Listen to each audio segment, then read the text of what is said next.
Great. Good morning, everyone. Welcome to Exploring CarmenZoom, the basics. Let's just get right to it. We've just got an hour, but we want to talk about a lot of good things to consider today while you set up your CarmenZoom room. I'm Queenie Chow. I work with the Office of Distance Education and e-learning as a technology consultant there. I'll go ahead and let Stephanie introduce herself in place of Tara today. Yeah, so I'm stepping in for Tara here today. My name is Stephanie Rodick, and I'm the Manager of Professional Learning here in Odie. Happy to be your chat monitor today for Queenie. Thank you, thank you.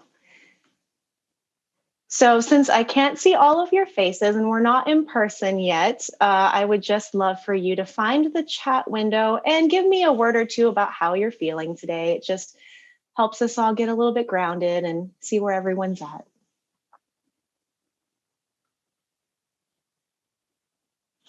Great. Okay. Nice. I like that. Good day. Motivated. Okay, that's really helpful. I'm liking the good vibes. Excited to learn more. Awesome. Well, here we go then. Thank you, everyone. That was very nice. So here's our agenda for today. I think you'll find it makes a lot of sense. It just steps through the life cycle of creating a meeting, running the meeting, and wrapping up the meeting. So we'll basically go through that together. We'll actually set up a room together if you'd like to follow along with me here in a little bit. And we'll just talk through the basic things that you would want to consider in each of these steps. Sound good? Okay. So I'm going to launch a quick poll. And you should see that on your screen. I would just like to know, how are you using Zoom right now?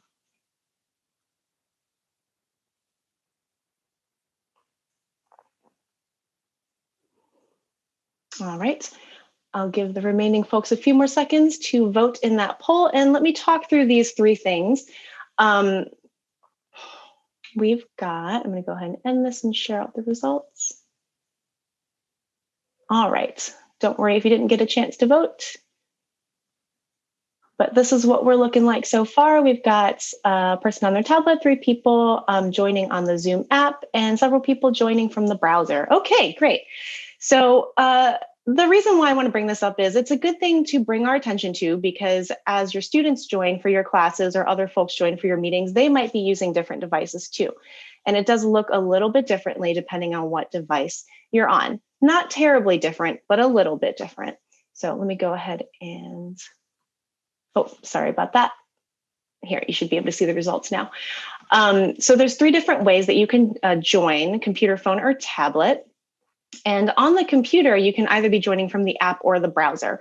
This is a really interesting distinction, because if you are especially the host of the meeting or the presenter of the meeting, kind of like I am in this meeting now, it really benefits me to be using Zoom on a computer and using the app as opposed to any of the other methods, because it gives me the ability to screen share as well as run polls and do some of these other things that you might not be able to do as a presenter using one of the other methods. So as an instructor or as the main host of that meeting, I would highly recommend in your future meetings that you use it from the computer and you download the app and use it directly from the app. You get backgrounds and all those things too that you might not get through the other methods. And the second takeaway from this slide I want you to think about is, because your students or your audience may be joining from these different things, it would be good to think about how you want to structure your class in terms of participation pieces that you want to have in there.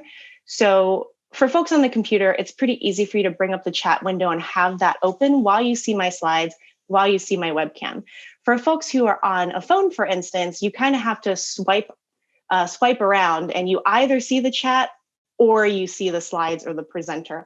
So if you have an activity with your students where you want people to be very active in the chat, just know that you might want to give a little bit more time in that participation piece so that students can kind of swipe back and forth if they need to, or you might suggest that they use a computer if they can, just to make sure that they're prepared to participate in that way. So those are just some things to think about. And we have a couple of screenshots here. For folks who have never used it from your phone, here's an example of kind of what it looks like from the phone. And this is what you would experience as you kind of swipe around a couple times. This is not an exhaustive list of screenshots, but just to give you a little bit of a taste of how it looks a little bit differently than folks who are using it on the desktop. So before we get into setting up our own meeting, real quick, I always want to talk a little bit about terminology because we use these terms a lot when we're speaking to each other. And also this is very helpful when you're looking in our resource center to look for help articles. It's good to know exactly what we're talking about. So I think colloquially, when we're speaking and we say the word Carmen, typically we mean the course management system at the university, Carmen Canvas, or some people just call it Canvas. When we say Zoom within the context of OSU, we actually mean CarmenZoom, which in the documentation is how we call it, which is just OSU's paid for branded instance of Zoom that we are all currently using. And that refers to the instance where you sign in with your name.number and your password. So for those of you who had or have a Zoom account outside of the university under, say, just a Gmail address or however you signed up for that, just make sure that you are signing in to CarmenZoom because it gives you the full pro functionality. Whereas the free version, for instance, has time limits on how long meetings are and a couple other limitations. And then the third thing is you might hear about people talking about the Zoom Canvas integration. So that is specifically talking about getting into Zoom through your Carmen Canvas course. And we'll talk about that in a moment too. So 3 pieces of terminology that have some overlap and might be confusing. So I did want to point that out for everyone.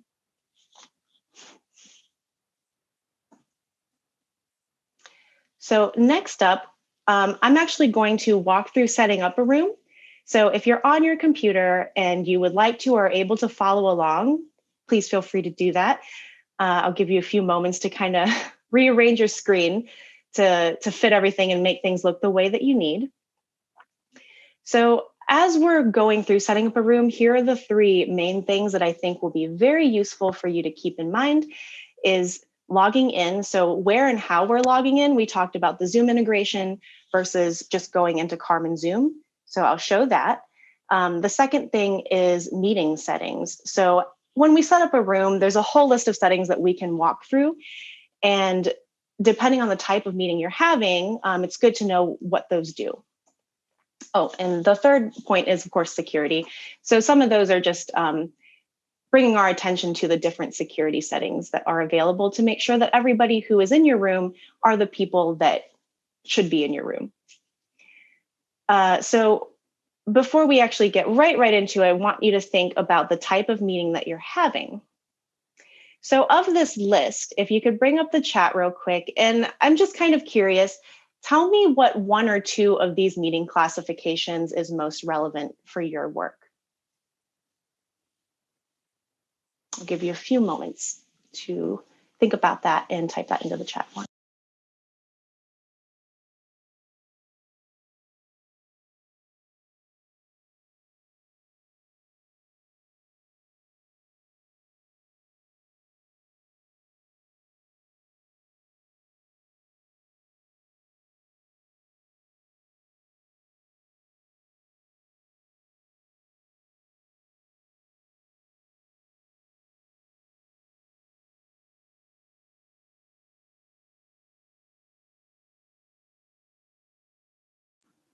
All right, thank you for that. That is really helpful to know.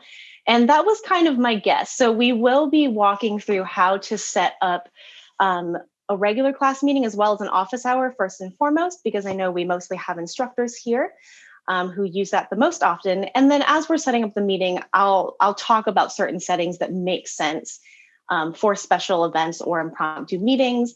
And the last bullet point is just the considerations that we're talking about when we look at the room settings.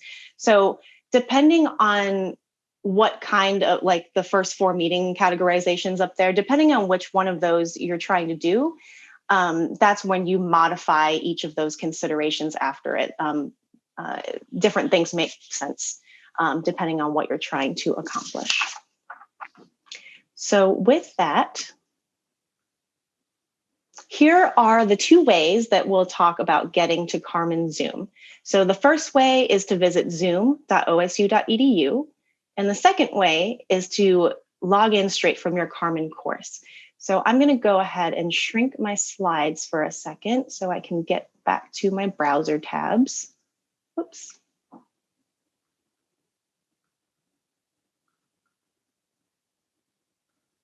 I've got a few more things on my screen that you're not able to see. So I need a moment to finagle these things out of the way. Okay, so the first way, as we talked about, is going to zoom.osu.edu. So let's go there first and take a look. And it'll ask you to sign in if you haven't already. And to set up a meeting from here, it's pretty straightforward. There's your schedule a meeting button.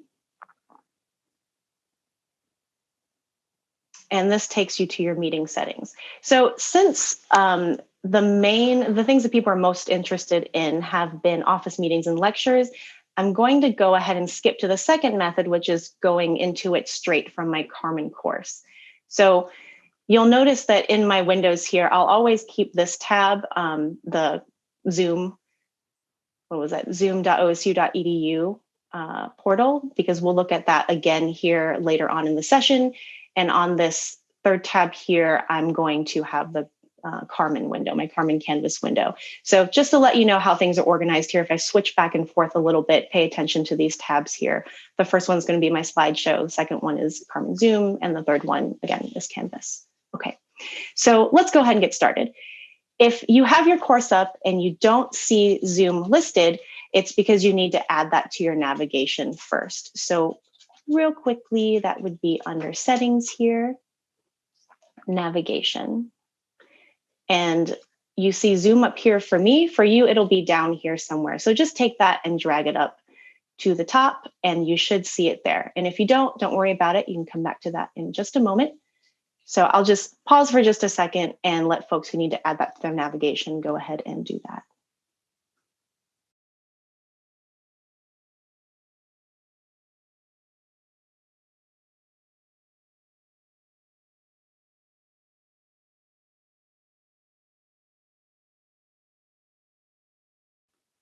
All right.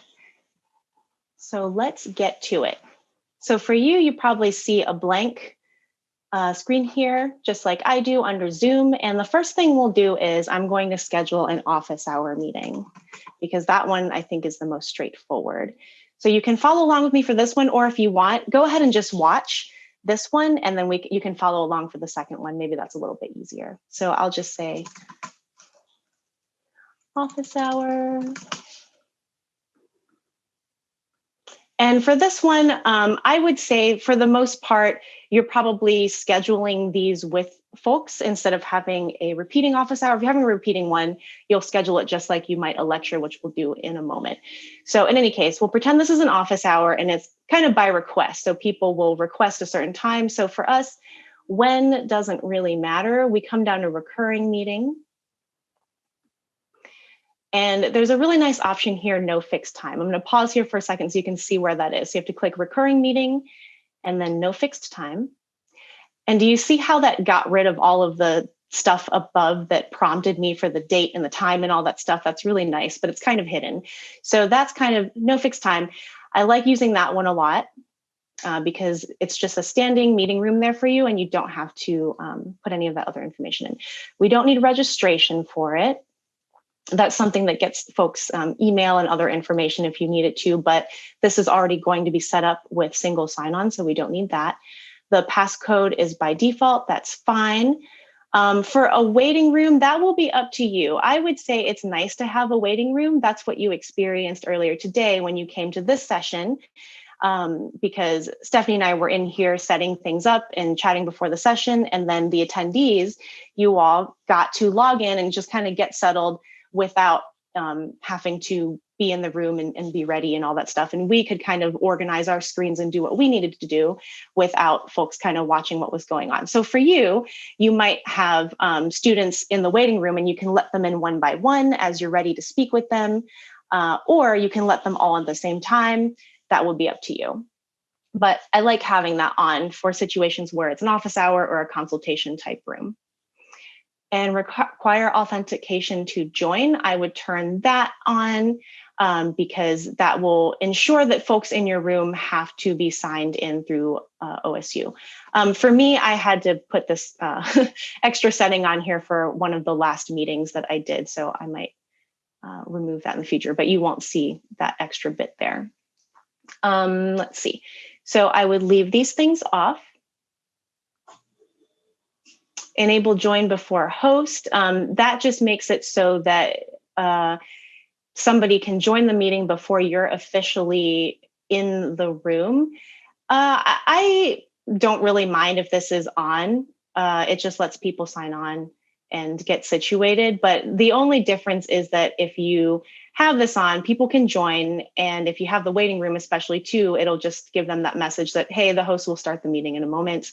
If you leave it off, then if you're not in the room and people try to join, it'll say something to the effect of, come back later, essentially. The host hasn't started yet, try again later. So that's up to you. These other things, I generally just leave unchecked. I think muting upon entry is fantastic because you never know what kind of sounds are going on in the background when people log on, and that just makes it so that it is not distracting.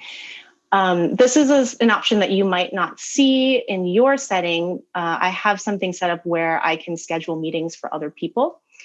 So just keep in the back of your mind, but that's not what we'll talk about today. And then alternative host, this is great if you have a TA or somebody else that you want to also have host capabilities. So in this instance, in the meeting that you're in with me now, I have Stephanie on as an alternate host so that if either of us sign in and the other one isn't there, either of us can change settings in this room. So that's about it. I'm going to go ahead and hit save. And you'll also notice that when I hit save, I get an option to create polls. We're not going to talk about polls today, but I just want you to know that once you create a meeting, you can put polls in there for the future. So that's where you find that. So once I've got that all set up, I can go back into my Zoom window and you'll see that I have my recurring office hour meeting right here. And for students, they'll just see a join button here and they can just hit join. So you never have to go through all that jazz of finding the link and posting it and emailing it or sharing it with them any other way. They can just come to your Carmen course and they'll see a join button here. They'll hit join and they will automatically be in your room with you. So let's move on to scheduling your lecture room. And I will pause for just a moment here. Be right back.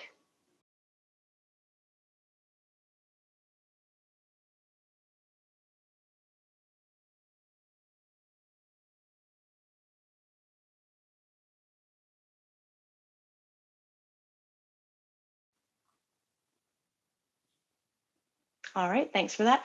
Joys of working from home. I had to let my dog back in. So here's the lecture room, and we'll just pretend like our lecture is Monday and Wednesday. Let's do a Monday and Wednesday repeating. So let's see, we'll click on the calendar. We'll do, and we'll say it's an hour from noon. So we'll do, for instance, recurring meetings. So these are things that you would find in any calendaring program. Let's see.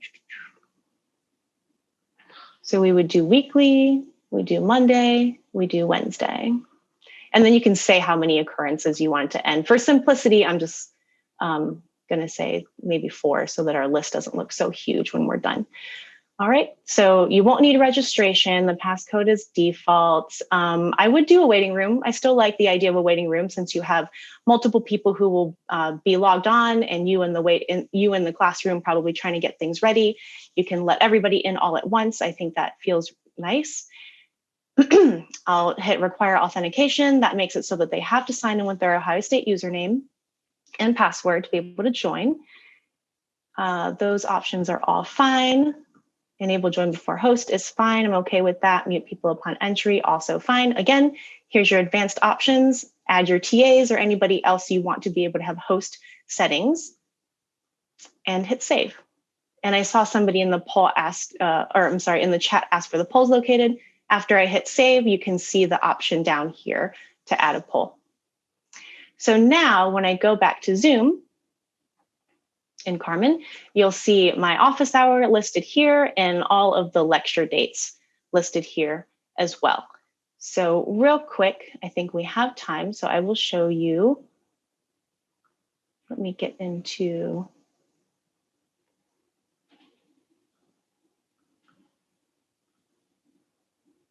let's see here.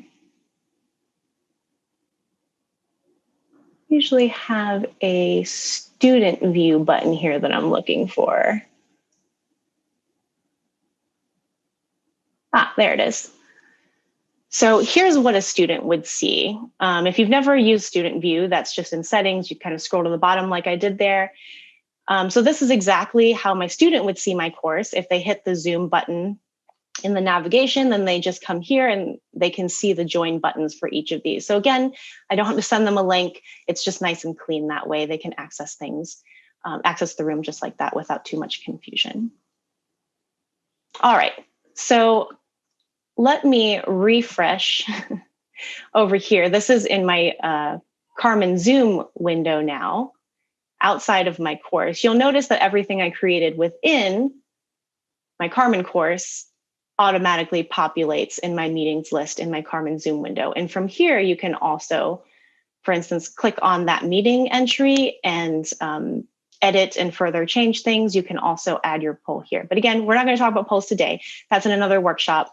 And we don't really have time to cover that today, but that's where it is if you want to play with it after the meeting. And here's the link that you would need to be sharing with people if you created that meeting in CarmenZoom instead of in Carmen Canvas. Does that make sense? So if I were to email my colleagues and say, oh, this is where the room is, you just copy that whole link and you give that to them and they will be able to join you in your Zoom room. All right, let's get right back to our slides.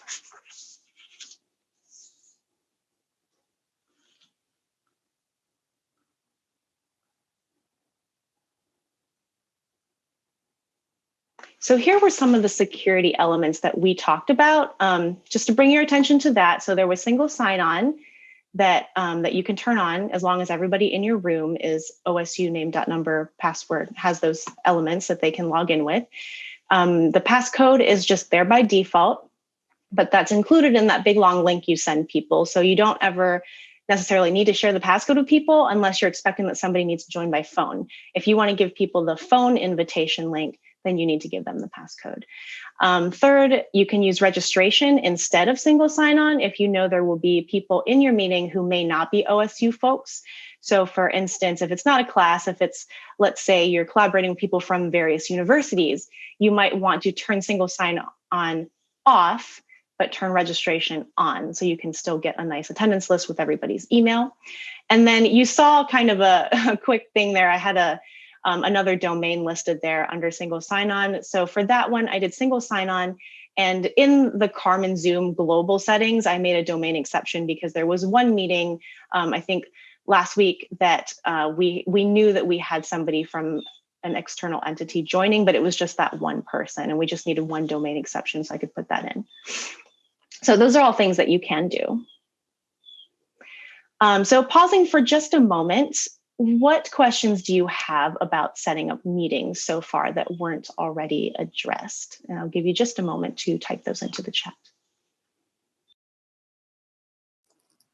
Hey, Queenie, I'm trying to look at my settings to answer Phil's question.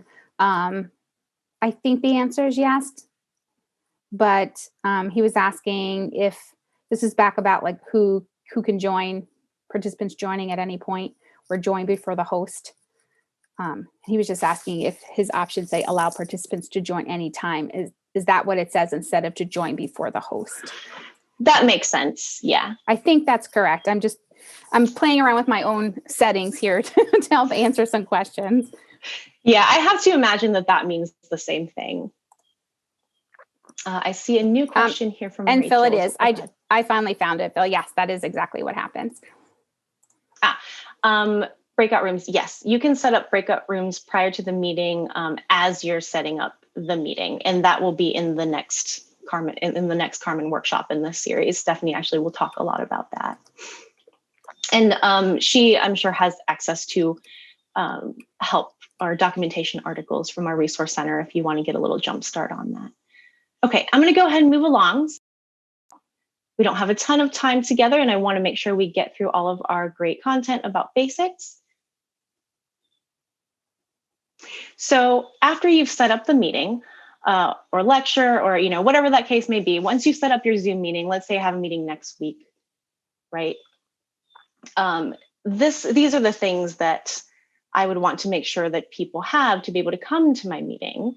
So the first thing is, if you're using the Carmen integration, I showed you where that join button is. If you created your meeting not in the Carmen Canvas integration, but just in CarmenZoom, then I showed you where that share link was. You just copy that and paste it into an email or a Teams message or whatever you need to share that with folks.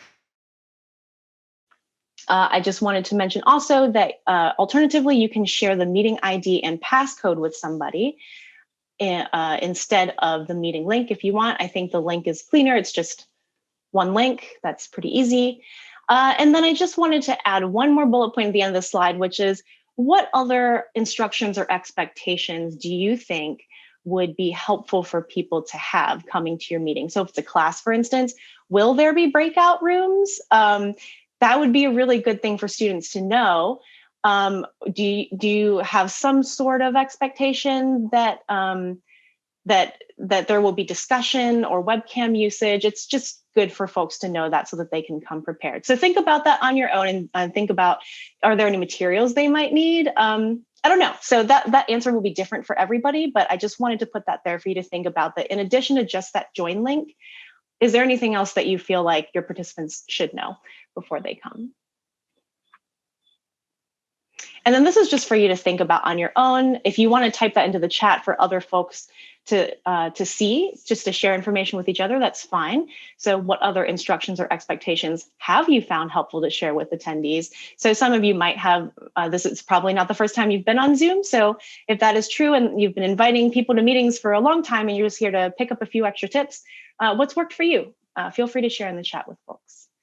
So we're going to move right along, make sure we stick with good timing here. I'm going to check the chat real quick just in case there's anything I can help with. Phil had asked about how does he know if his students will need an ID or a passcode, which I haven't got to answer yet. If you have a minute or a second. Sure, I do.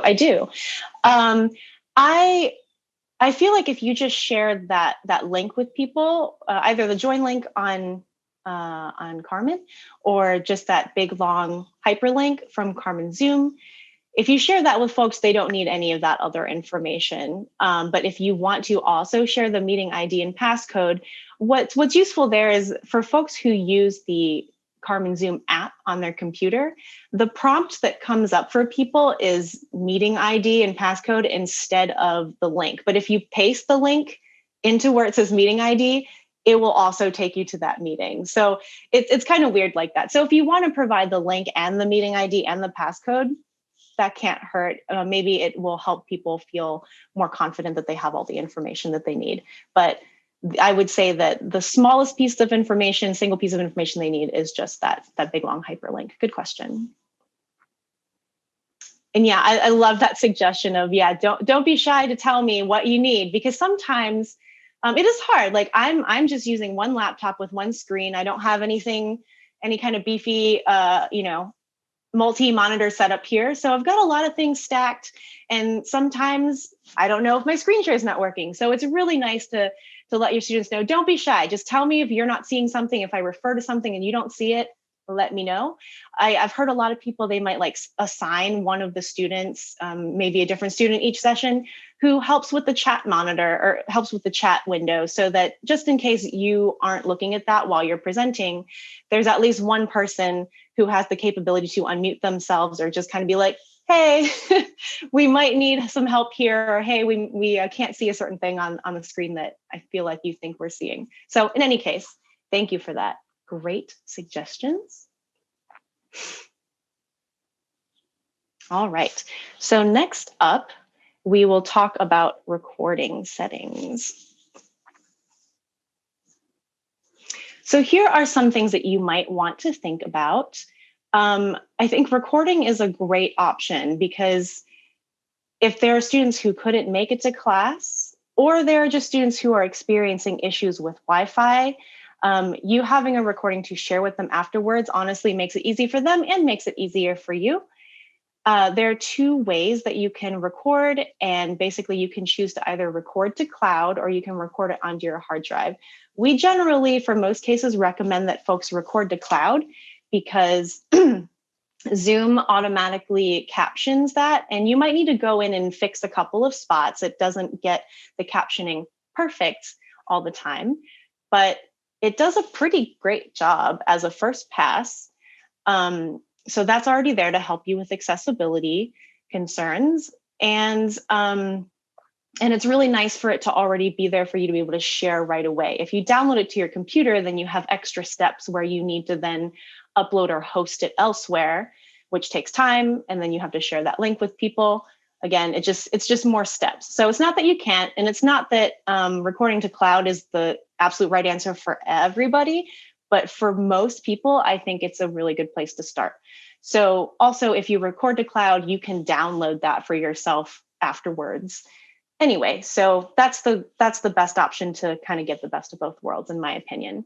So Zoom does keep it for, I believe the current timing is something like 120 days that Zoom keeps it up on their servers. So if you want to have it past that date, just make sure you download a copy for yourself at some point within 120 days. And you can upload it to MediaSite or YouTube, or just store it on your hard drive for future use, whatever makes the most sense for you. And you might have noticed in the beginning of this session that when you hit the record button on Zoom, all of your attendees automatically get a message to let them know they're being recorded, or that the session is being recorded. And therefore, if their webcams are on or anything like that, that will be part of the recording. So another thing to think about, what other ways can you prepare for an upcoming session? So again, I'm just kind of inserting these things here for you to think about, because again, the answer for everyone is a little bit different. So think about that. If you'd like to share in the chat with other participants, feel free to do that, or just maybe make notes for yourself for your next session. So at this point, to recap, we've created our room. We've shared the link with the attendees in whichever way that we need to. We have made our preparations. So this is how you would go about starting a session. If you want to record, you got to do that at the top of the session. So personally, I have a checklist that I go through for each one of these sessions with you all, just to remind me to hit that record button before we start going into things. We can see the attendees as they're starting to stack up in that waiting room that we created. And then we can admit them and remove the waiting room if that is what we have set up. So one thing to note, if you have the waiting room, and I want to tell you this because I don't want you to mess it up next time you're like, oh, that's a really great option, I'm going to use it. But the one thing you have to remember is once you admit the attendees, let's say your meeting starts at 2. Once you admit the attendees at 2 p.m., you kind of click that button to let everyone in. That waiting room still stays there. So unless it's an office hour situation where you want people to be sitting in your waiting room in your lobby and be admitted as you see fit throughout the time, you want to let people in, but you want to remove that waiting room. So people who show up at 2:15 just get shuttled in. Otherwise, they might be stuck in that waiting room and you might not know if you're not really paying attention. So I put that third bullet there to let you know, admit your attendees, and if applicable, remove that waiting room. And that is just under one of the more buttons on the right-hand side of your screen. So this is what it looks like. And I have to show you in my view because in Zoom, I can't really show you a lot of things because they that look the way that they look on my screen. So I want to give you a quick screen cap. So you see the participants list by clicking on that participants button. And this is an example of what I might see at the beginning of a session. I see a couple people in my waiting room, myself in the meeting. and I can let them in when I need to. So quick note, this is something that you can see on your screen. So view options. You can view this presentation in gallery or presenter views. You can also hide your self view. That's something you can do if you feel like, I don't want to see my own camera. Personally, I like seeing my own camera off to the side somewhere just to make sure I'm in frame and maybe nothing crazy is going on in the background, nothing too crazy anyway. So if you look toward the top right of your screen, if you're on a computer, you should see a little button that lets you switch between gallery and presenter view. And that just makes it so that you can see either my webcam larger or my slides larger. You can kind of mess with that a little bit so that it works for what you need.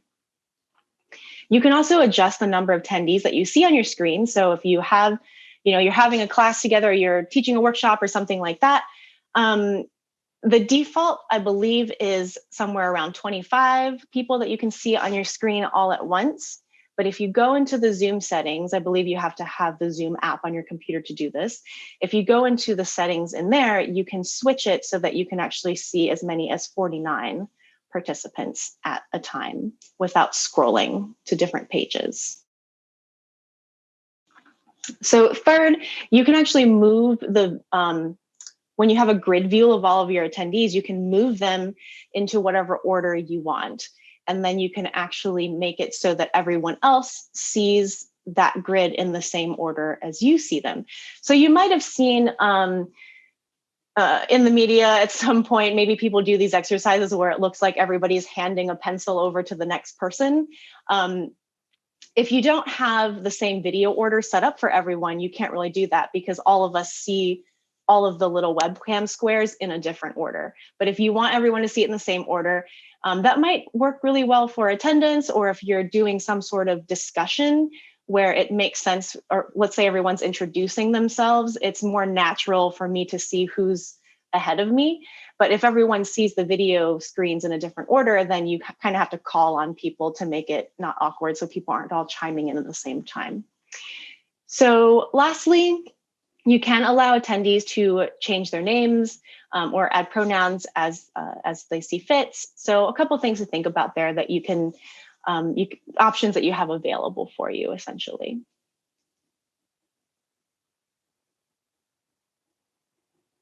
So here's a quick little screen cap of what that button looks like that I was talking about earlier for the gallery view and for following the host video order. So for the second one, you can actually click and move these thumbnails around when we're in gallery view. I don't think you can currently because I'm sharing my screen and you might be seeing things differently.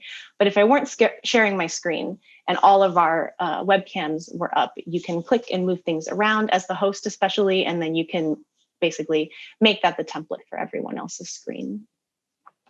And here's a quick screen cap of where that setting is to change your view from 25 participants to 49. And I'm pretty sure the default is 25. So if you have, let's say, 40 people in your class or in your meeting, you might want to switch that to 49 so you can kind of see everybody on screen all at the same time. So I'll just pause for just a moment. What questions do you have about starting the session?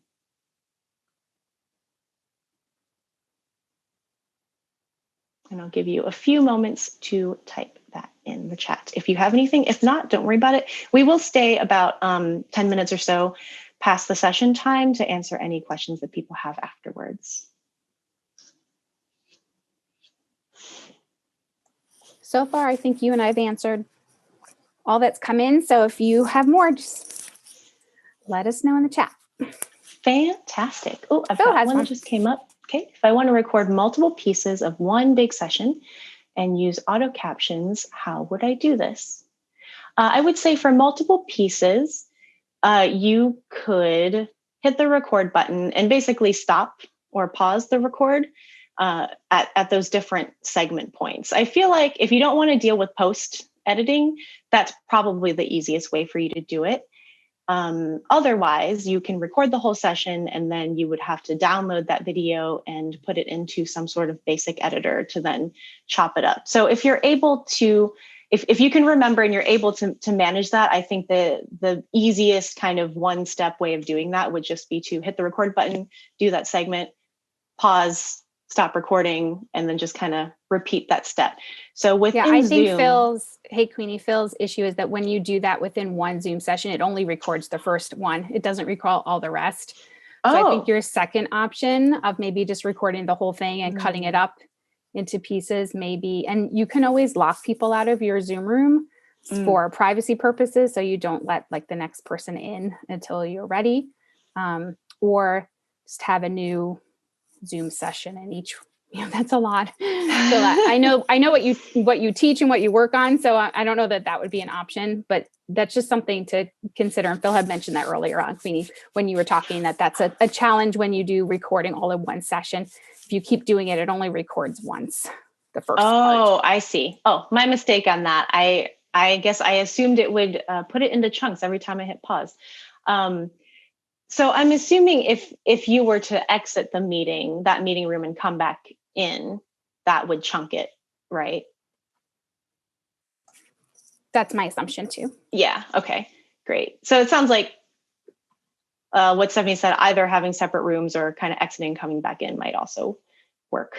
A little bit more rocky, but honestly, if that's something you can manage, it still might be less work than having to download it, put it into a video editor, and chop it up. I would say from my experience, video editing, that would take more time than to just exit the meeting and come back in. So if that works for you. Okay. Still looking at this chat here for this current question.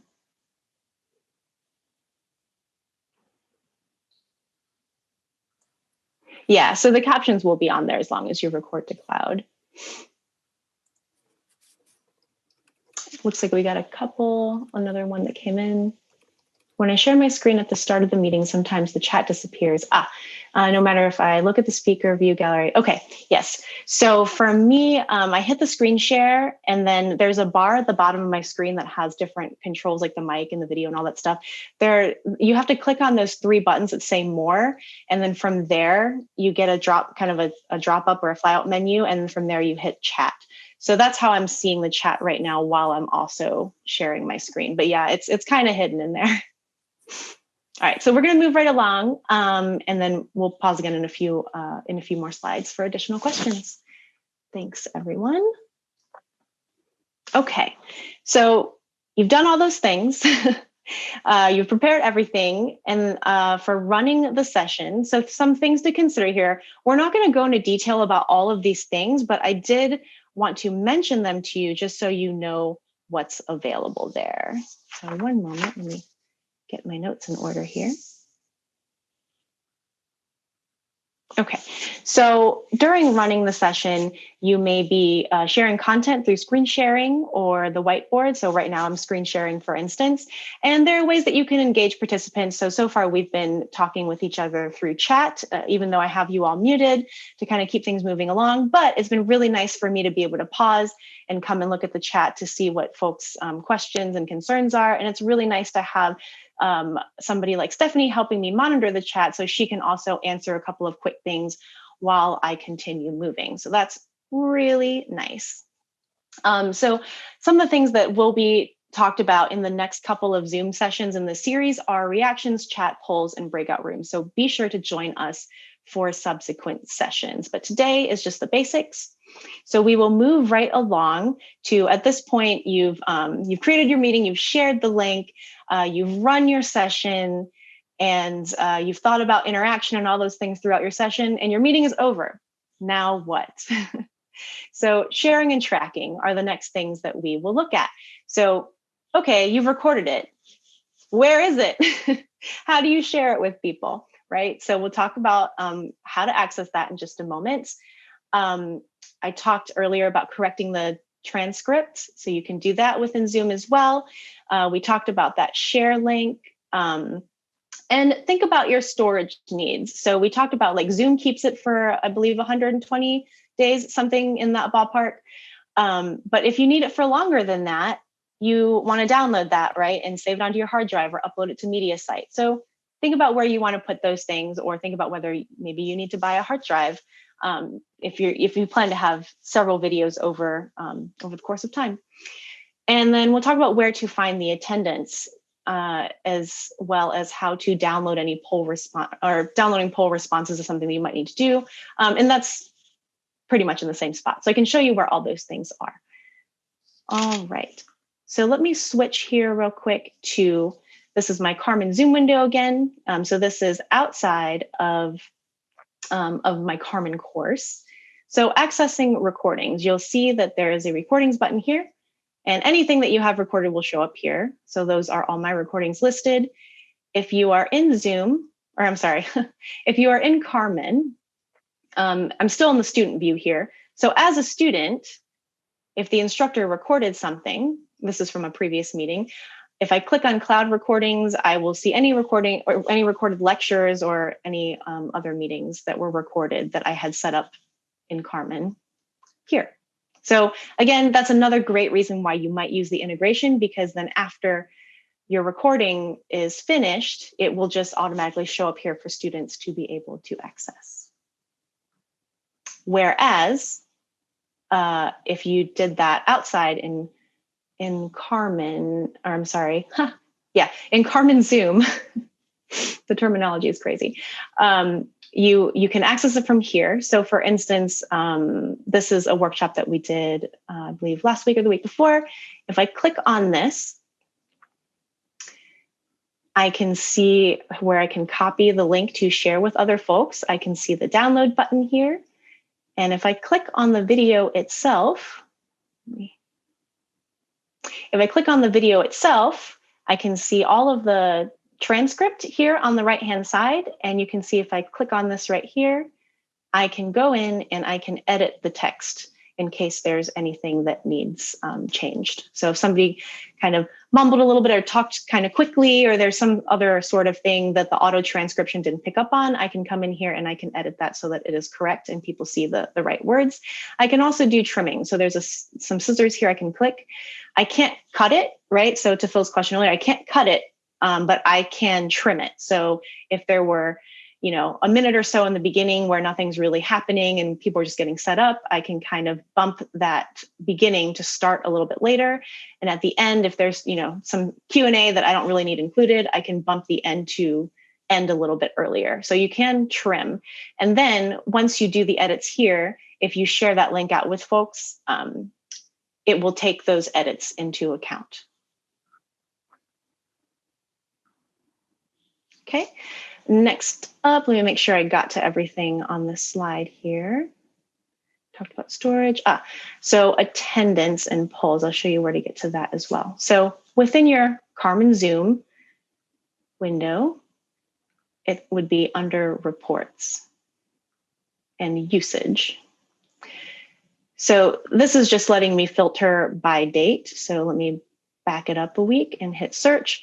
So now I can see everyone who attended my recording lecture videos workshop. So there's just a number here. You can click on this number, show unique users, and hit export. I do the show unique users button, that little checkbox, because if people kind of accidentally log out or back in, like if their Wi-Fi drops for a moment, it kind of records that instance twice. So it just removes the duplicates. So again, you go into reports, usage, back it up to whatever date range you need. You can click on that number there, show unique users, and then hit export, and you will get a CSV of everyone who's attended your meeting. Poll responses are also in reports, but it's in meeting. So you can hit poll report and hit date range and all that stuff, and you'll get that too. But anyway, we'll talk about that in a subsequent workshop. So I won't spend too much time on that, but just so you know, to poke around after this workshop, that's where you find those things. All right, so moving right along, we already talked about these things, but I put it here. So in case you want to download the slides as reminders for later, these little notes there are in there for you. And let's see, we covered all of that as well. Queenie, can I ask a question? Absolutely. MJ's question. MJ had a question about students who pop in and then leave. does their time get tracked? I believe so. I believe they show up every time they pop in with how many minutes they were in. Yeah, I believe there is a timestamp there. Mm-hmm. So I don't want to look into it right now with the screen share because I don't want to share like those are actual attendance reports and I don't want to share that on screen, but I'm pretty sure it will tell you the timestamp. Yes. Yeah. So just a note that make sure that you download those because I went to go look at one for myself, but they only stay on there for a limited time. So if you want to make sure you're keeping track of those attendance, either download them or actually mark that kind of attendance that you need as you go, and don't wait until the end of the term because I don't know actually how long they stay up there, but all of mine are gone, which was not a pleasant finding, by the way. So don't be like Stephanie. So I wanted to pause for a moment in case folks had any other questions about sharing and tracking.